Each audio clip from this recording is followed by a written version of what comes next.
એક અધિક માસને પુરુષોત્તમ માસ કહે છે. આ પુરુષોત્તમ માસ દર 3 વર્ષે આવે છે.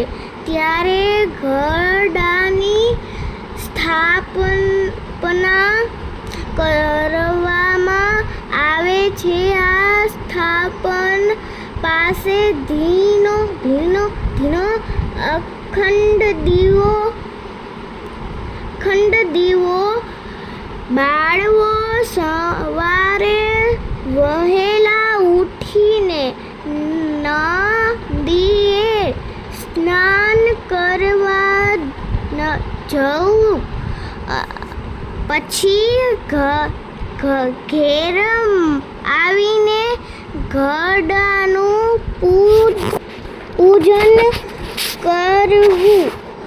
આ દીવાના દર્શન કરી પીપળા અને તુલસીનું પૂજન કરવું. આખો મહિનો એકટાણું ભોજન કરવું. રાત્રે ભોય પથારી કરી સૂવું. આખો મહિનો બ્રહ્મચર્યનું પાલન કરવું અને સારું બોલવું. મહિનો પૂરો થાય ત્યારે બ્રાહ્મણને જમાડી એક જોડી કપડાં તથા યથાશક્તિ દાન આપવું. આ વ્રત કથા આખો માસ વાંચવી. એક બ્રાહ્મણ અને બ્રાહ્મણી હતા. તેઓ બધી વાતે સુખી હતા. તેઓ ઘરમાં 2 જણા કોઈ છૈયું કરવું નહીં, પણ ભારે ધનવાન ઘરના કોઠારા ધનધાન્યથી ભરેલા. એવામાં પુરુષોત્તમ માસ આવ્યો. બ્રાહ્મણે રોજ નદીએ નાહવા જાય. નદીએથી નાહી ધોઈ ઘેર આવી પૂજા પાઠ કરે. ત્યારે તો બપોરનું ટાણું થઈ જાય. તેમને રસોઈ કરવાનો પણ સમય મળે નહીં. મને થયું, અરે રે ભગવાને આપણને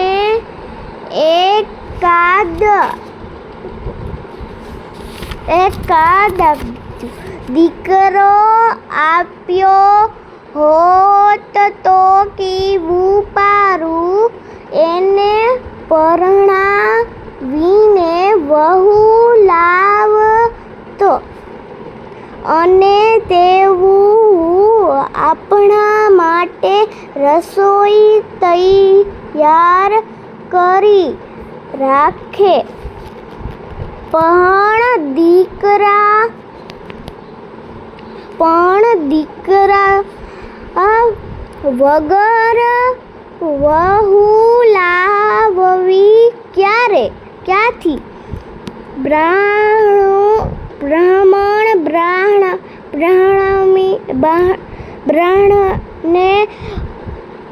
કહ્યું, એક વહુ લઈ આવો તો સારું. બ્રાહ્મણ કહે, પણ દીકરા વગર વહુ લાવવી ક્યાંથી? બ્રાહ્મણે ગમે તે કરીને વહુ લઈ આવ્યો. કોઈ પૂછે તો કહેજો કે દીકરો કાશીએ ભણવા ગયો છે. થોડા વખતમાં જ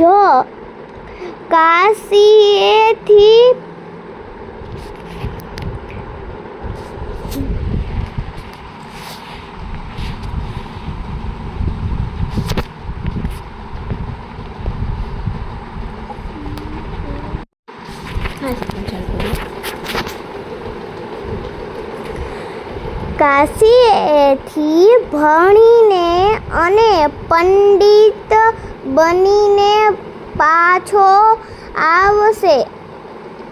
સારું કહી બ્રાહ્મણ તો જવા માટે તૈયાર થયો.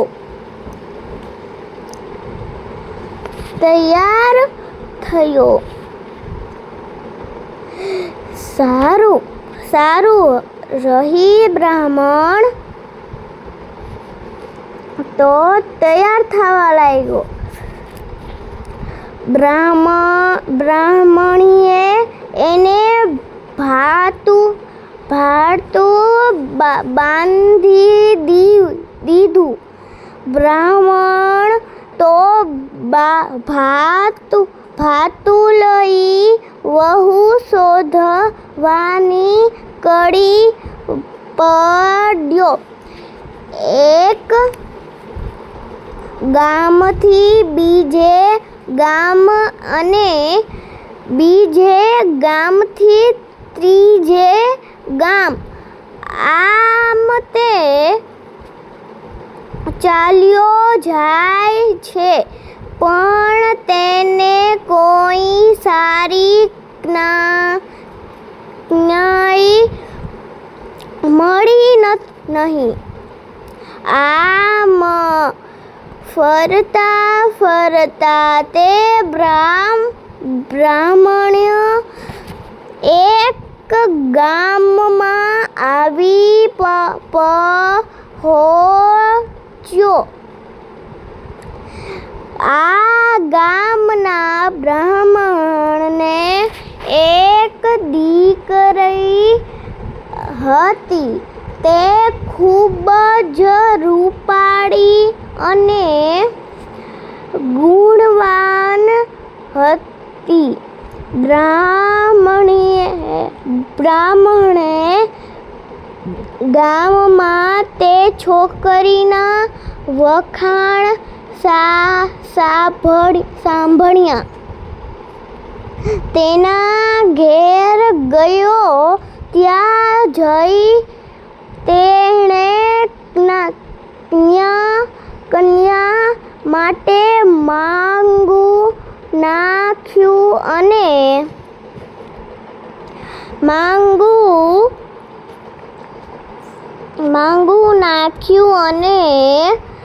બોલ્યું, ભાઈ, મારો દીકરો કહા સીએ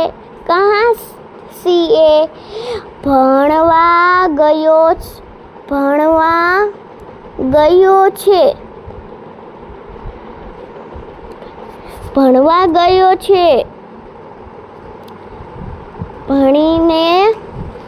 ભણવા ગયો છે. પુરુષોત્તમ માસ આવ્યો. પછી એક મહિને તે કાશીએથી ભણીને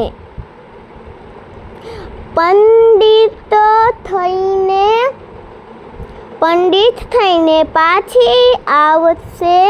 માટે આપણી દીકરી ને મારા દીકરા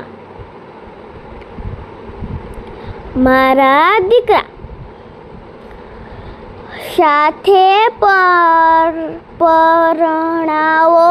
દીકરીના બાપે કહ્યું, મારી દીકરીના ફેરા કોની સાથે ફેરવવું? બ્રાહ્મણે કહ્યું, તમારી દીકરીના 3 ફેરા લેખણ સાથે ફેરવો.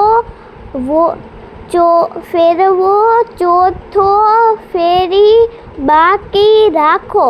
મારો દીકરો કાશીએથી ભણીને આવશે ત્યારે ચોથો ફેરી ફેરવીશું. ભલે કહી કન્યાના બાપે માંડવો રોપાવ્યો. ચોરી બંધાવી. મંગળ વાજા વગાડ્યા અને છોકરી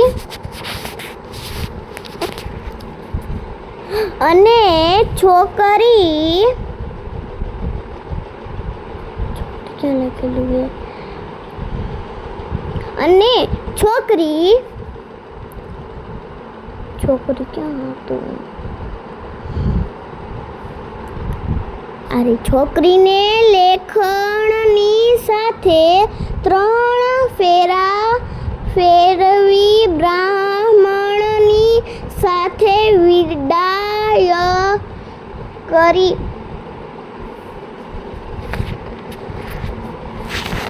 બ્રાહ્મણ તો બહુત લઈ.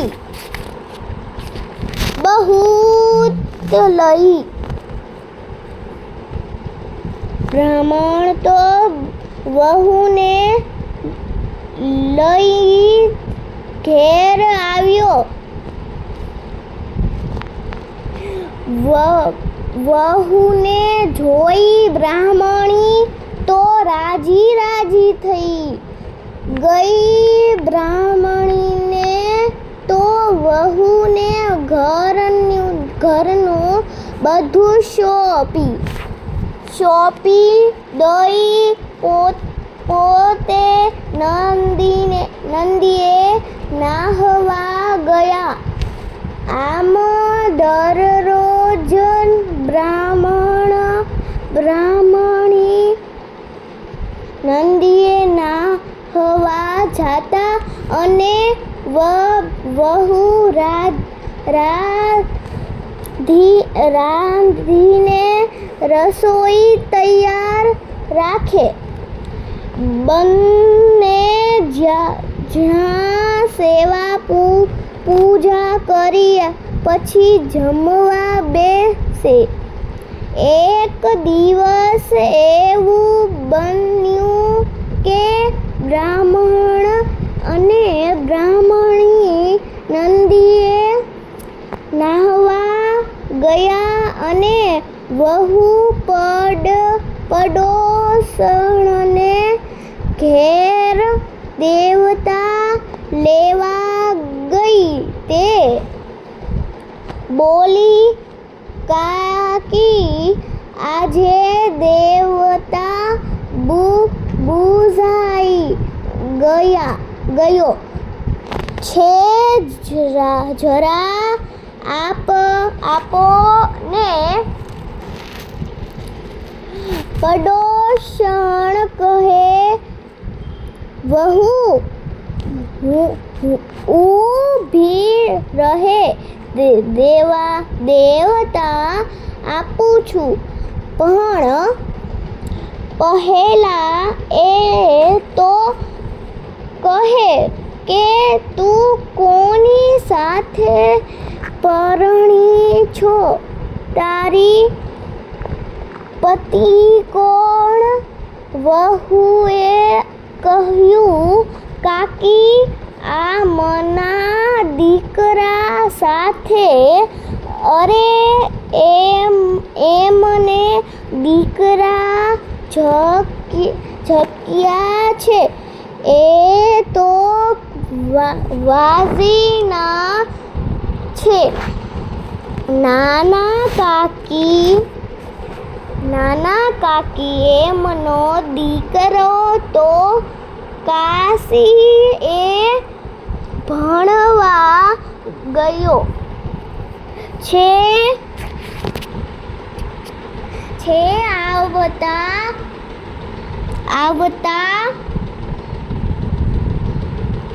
આવતા મહિને જરૂર આવશે. કાકીએ કહ્યું, ખોટી વાત. તને છેતરી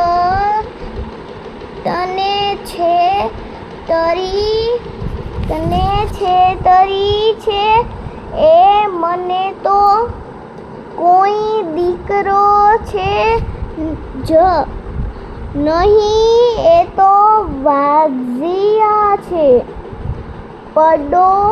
પડોશણની વાતથી વહુ તો મૂંઝાઈ ગઈ.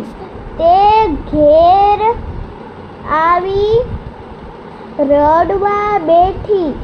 તેને થયું, મારી સાથે શું બનાવટ તો નહીં ને? એવામાં સાસુ સસરા નંદીએથી નાહી ધોઈ પાછા આવ્યા. તેમણે જોયું તો વહુ ખૂણામાં બેસી રડતી વહુને રડતી જોઈ. સાસુએ પૂછ્યું, બેટા, તું કેમ રડે છે? વહુએ પડોશણે કહેલ બધી વાત કરી અને છેલ્લે બોલી, માં, મને તમારી દીકરી બતાવો. આ સાંભળી બ્રાહ્મણી જરા ગુસ્સે થઈ ગઈ ને બોલી, પડોશીઓને તો નકામી કાના ખુશી કરવાની ટેવ પડી ગઈ હોય છે. માટે તમારે એમનું કહ્યું સાંભળવું નહીં. મારી વાત પર વિશ્વાસ રાખો. અધિક માસ પૂરો થતાં મારો દીકરો કાશીએથી ભણી ચોક્કસ આવશે. ત્યાં સુધી તમે આ સાથે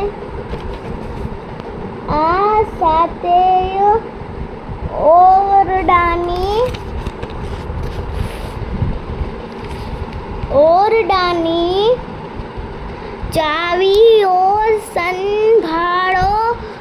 તમે દરેક ઓરડા ઉઘાડજો, પણ સાતમો ઓરડી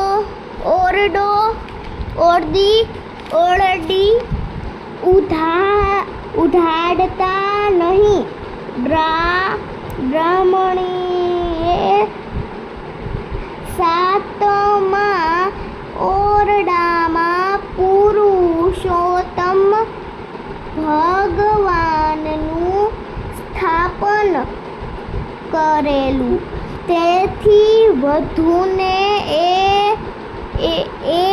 ઓરડી ઉઘાડવાની ના પડી હતી. બીજે દિવસે સાસુ સસરા નદીએ નાહવા ગયા એટલે વહુ એક પછી એક ઓરડા ઉઘાડીને જોવા લાગી. પહેલો ઓરડો ઉઘાડ્યો તો તે અનાજથી ભરેલો હતો. બીજો ઓરડો વાસણ કુસણથી ભરેલો. ત્રીજો રડો જાત મના વર્ષોથી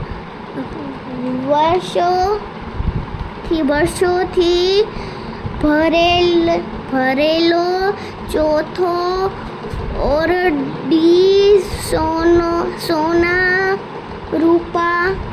રૂપાના ઘરેણાથી ભરેલો.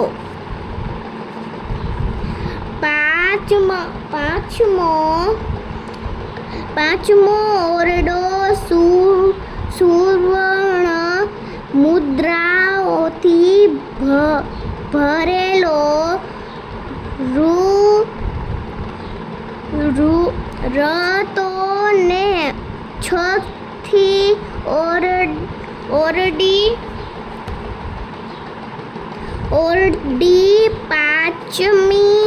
પાંચમો ઓરડો સુવર્ણ મુદ્રાઓથી ભરેલી હતી.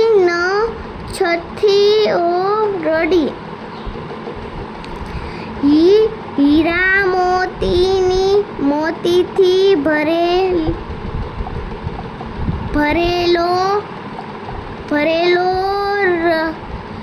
રૂટી છેલ. પાંચમો ઓરડો સુવર્ણ મુદ્રાઓથી ભરેલો હતો ને છઠ્ઠી ઓરડી હીરા મોતીથી ભરેલો હતો. છેલ્લે વહુએ સાતમી ઓરડી ઉઘાડ્યો. ત્યાં તો દીવાના તેજથી આખો ઓરડો ઝગમગ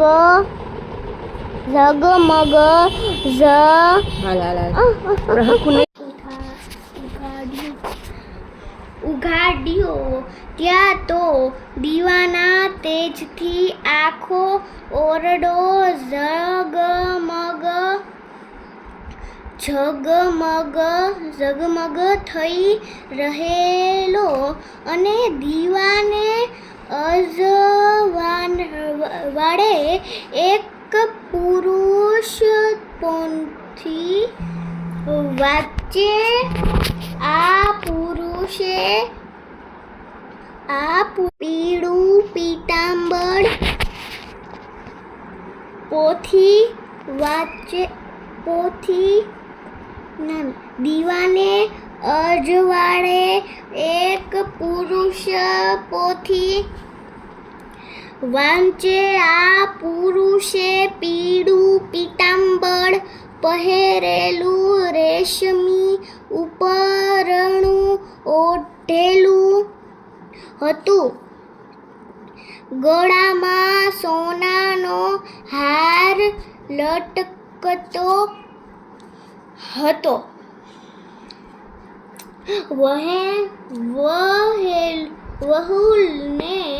વહુને જોતા જ એ પુરુષ બોલી ઉઠ્યો, બારણું જલ્દી વાસી દો, મારા માતા પિતાનું વ્રત ભાંગશે.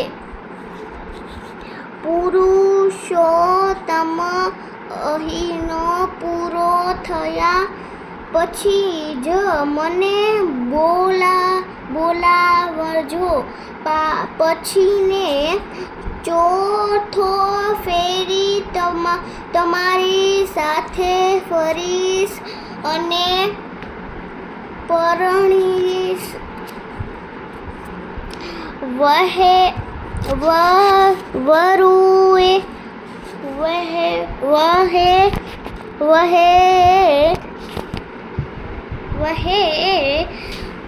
તો ઝટ દઈને બારણું બંધ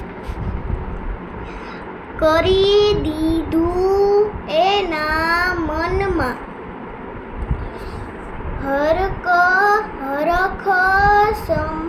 સમાતો નથી. એને સાસુ સસરાની વાત સાચી લાગી. પુરુષોત્તમ માસ પૂરો થયો. આજે વણું કરવાનું હતું, એટલે વહુ તો ઘેર જઈનો તરા દઈ આવી.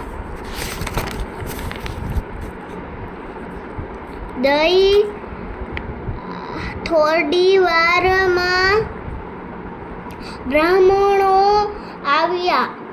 મંત્રી બોલવા લાગ્યા. વહુ કહે, સાસુજી ચોરી બંધાવો ને આજે તો તમારી દીકરી આવવાનો છે. ભૂલી કેમ ગાયા? મંગળ ગીત ગવડાવો આજે. મારે ચોથો ફેરી ફરવાનો છે. બ્રાહ્મણી મૂંઝાયા. દીકરા વગર કરવું શું? સાસુ સસરાને મૂંઝાયેલા જોઈ વહુ બોલી, મૂંઝાવો છો? કેમ? તમારો દીકરો દીકરો તમારો મુંજા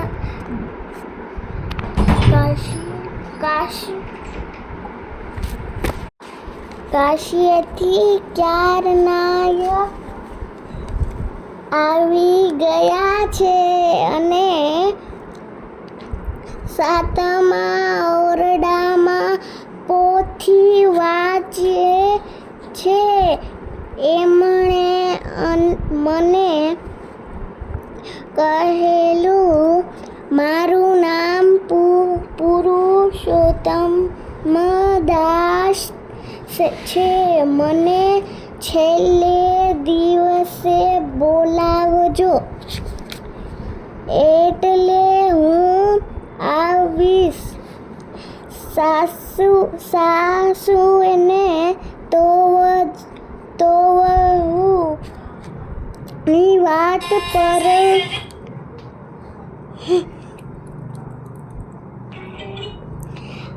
વહુની વાત પર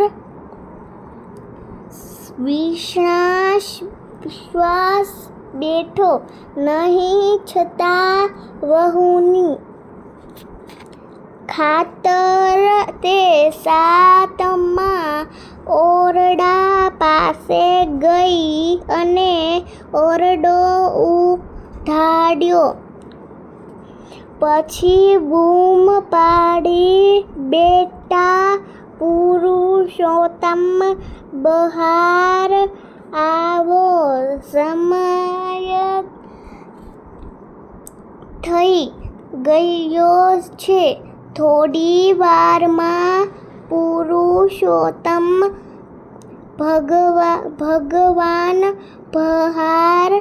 બહાર આવ્યા. એમણે આવીને સીધા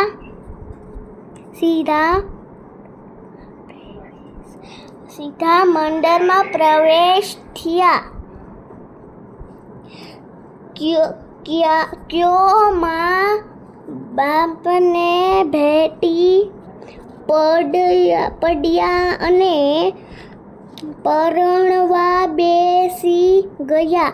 ચોથો ફેરી પૂરી ક્યો.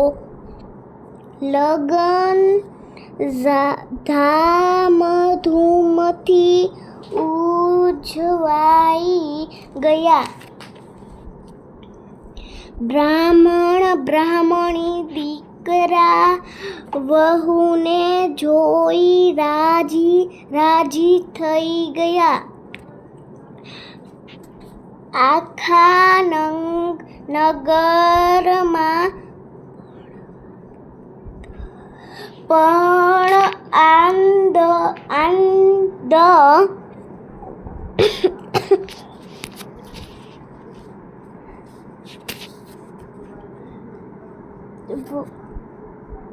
છવાઈ ગયો. હે પુરુષોત્તમ ભગવાન, તમે જેવા